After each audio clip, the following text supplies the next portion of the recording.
Hi guys, it's Dave here again with another friendly pre-podcast message. You might wonder why I'm whispering. It's because Cathy is asleep in the other room. It's quite late and we are back from the Magnificent Seven, which I reviewed with my dad filling in for Cathy.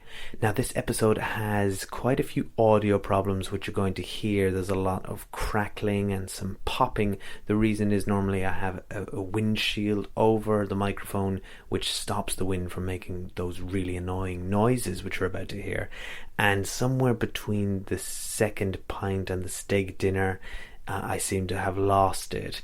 Now the good news is I've already ordered a new one, so this will be fixed in time for the next podcast, but you're just going to have to suffer on for this one, I'm afraid. So really sorry about that, and here's the review.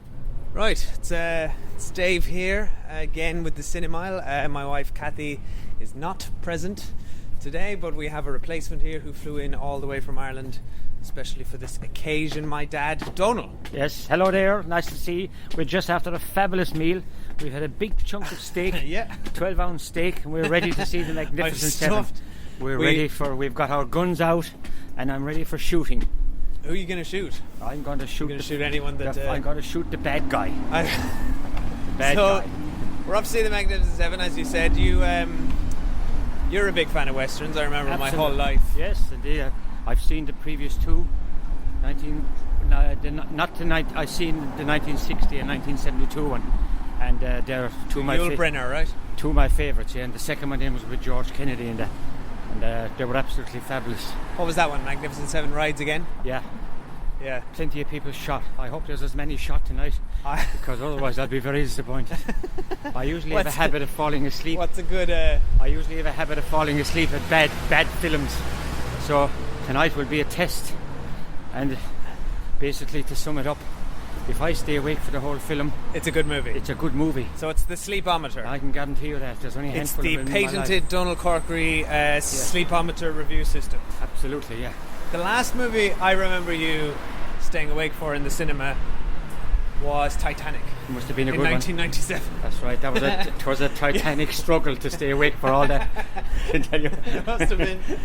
That was bloody 3 hours as well, that one. Well, it was, but that'll tell you it was a good film, and it got the recognition that it did. Yeah. And I certainly recognised it by keeping my eyes open. So how are you feeling tonight? Are you are you tired at all, or? I must be one of the. I should have become a film critic, really, because I'd be the most easiest to understand. Well, you'd be the most well-rested film critic. All anybody would need to ask me was, did you fall asleep or did you stay awake? And there you go. There's your star rating. Yeah. You don't need any more. So, oh, that was some steak though, wasn't it? That was very good. So we went into this place. We were lured in by the set menu, which was 2 courses for £24, and we thought, that'll do. We got a bit just ripped missed off. it. Just missed it by an hour and a half. We got a bit ripped That was off. my fault. I should always read the small print. But we were kind half of the price in daylight. But they had us then, didn't we? We'd already had a pint. We sat down at the table. It would have looked a bit bad to stand up and walk away, but we stuck with it. Yeah, but it was classed up. It was worth it. It was like half a side of a cow. I mean, jeez, yeah. And they brought it out. They showed it to us beforehand. That's all. I don't think I've ever been somewhere where they show you the meat before they cook it. That's what's needed before a good cowboy film. A big lump of steak. I know, we're having the manliest night ever. I feel like I could go fix a car after It's a man's night. Yeah. It's no wonder there's no women around. That's why we had to leave Cathy at home. She just wouldn't have been able to handle this level of testosterone. Well, I mean, it's going to be a rifle range. Yeah. So how many... Oh, jeez, it's very noisy down here. How many people are you hoping are going to get shot? What's your ideal? Well, I hope to be more than the last time, because that's what it's all about. Well, I want all the bad guys cleaned out anyway. Right. Because, so you want good guy casualty 0. When you look at the amount of bad guys in the world now, they could well be shooting even before we get in, and they still wouldn't get rid of them all. So I don't know whether you hear gunfire already, do you? How far are we from the cinema? It's just here. we're nearly there. We're just around the corner from the gunfire. If we start hearing gunfire in Richmond, then something's very wrong. Duck. Yeah. Get down. You know. All right. Well, here we go. So we're looking forward to it. We're heading in. We'll see you in 2 hours if we're still awake. I hope I stay awake as well. Well, it's up to you. Jesus. We'll be in there after midnight. This is the acid test. All right. See you soon. Bye. Bye. Why are you here? Fighting someone else's fight. These people deserve their lives back. Just make sure we're fighting the battle in front of us, not the battle behind. Every man's got the right to choose where he dies. We have nowhere else to go, so... You ain't never seen a soldier like me. 1, 2, 3, I'm a vigilante. Right, so we're just out of the Magnificent Seven. I guess firstly, how much did you sleep? Did you get? How rested are you? I slept for a couple of minutes. That was it, which is a good sign of the movie. But it's not bad. There was some shooting, man. It was worse than Syria. Well, I noticed. I noticed when you were. I noticed you were asleep a couple of times, but then the second the gunfire went off, you were back up. Well, that's what that would wake you up. That's what I wanted to see. The bad guy shot. You know, there was a lot of shooting. Ooh, there was serious shooting. There was a lot of shooting. So we said before we went in, what would be the total death count? I stopped counting after about 30 people. I think it was in the hundreds. The final death toll. There was a lot more. There was a lot more in the beginning than there was in the end. That's for sure. You know, but it was a good film. I mean, like you can't really compare it to the originals because they were films in their own right. Do you know what I mean? Like how different? So I haven't seen the originals. Yeah, so was that pretty close to it? Same story, yeah. So the story, for anyone who doesn't know, is seven. Well, there's seven. There's 7 of them. They're magnificent. Well, first, you have the bully boys. They comes into the little village, and the people are in church, and they go in and they burden the church and take their money and all that, and so they basically shoot them and everything, and then they go and get Denzel. They go and get Denzel. Sam Chisholm. And Denzel go and get some of his buddies one by one until he has 7. And I presume that's the minimum you need to save a town, turned out isn't it? to be magnificent. You need at least 7. Yeah, well, 7 to start. And then you get the 7 and they rearrange and they get going. And they wait for your men to come back and bang, bang, bang. And bang, bang, bang times 220. The shooting was unreal. It was quite loud in there. It was. I thought really the sound was pretty well up. Yeah. So there was a lot of blood spilled, a lot of tomato puree. I thought it felt to me like a very old-fashioned kind of movie. It stuck very closely to the sort of the style, the westerns, classic westerns. Yeah. I mean, you had the standoffs in the middle of the street, the shootouts. You had same thing. A lot of like flicking the guns around on the fingers and things like that. All the stuff you associate with the sort of the cliches of a western. That's all they had that time. Their guns, and by the looks of things, what's going on today in America, they're still at it. Well, it's interesting to look at America then and America now. Well, for me, like the original is the one all the time, you know. But I suppose if you hadn't seen the original, well, then this might be, you know. Think that would do okay? Yeah, well, I suppose it would, but you know, I just don't get much of a kick out of modern day westerns, the westerners, because you know, it's not really it's just my opinion, but like you just don't have westerns, this modern day stuff, you know. So you think that they just don't do westerns like they used to? No. And it felt like that western was just trying to do. They were trying to do what they used to do. It felt very like. Well, I know it's a remake. Well, that's it. Pretty You know, much but like I think the same thing. I think the day for westerns are sort of gone, really. You know. Well, they are, and they don't make money anymore. Well, really, I don't know what sort of money this is with all the technology now, with all the young people, they want a way more action all the time, rather than in the old days, like. It would be all about something simple, you know. The bad guy getting the good guy and taking a whole of 2 hours to do it, you know. Well, I will say I was a little bit bored for a lot of that. I thought it was a little bit long. Well, yes, this thing. That's why the modern western is not. They don't really, you know. Their time is gone, really. You know? And I felt like there was plenty of action in this. There was almost too much action. Well, there By the was, end, yeah. there was like a Well, practically there a was just too much of it. Like there war was that too went on much, for about half an hour. too much of the shooting. Do you know what I mean? There was just Well, you just get tired of it after a while, like don't you? didn't have even time for their lunch. They were so busy shooting. Do you know? Well, what did you think of the characters? Were they very similar to what Well, they yes, were back in just the... bad guys and good guys and innocent women with children and the usual thing. I mean, it's the same in the world. Stereotypes. Yeah.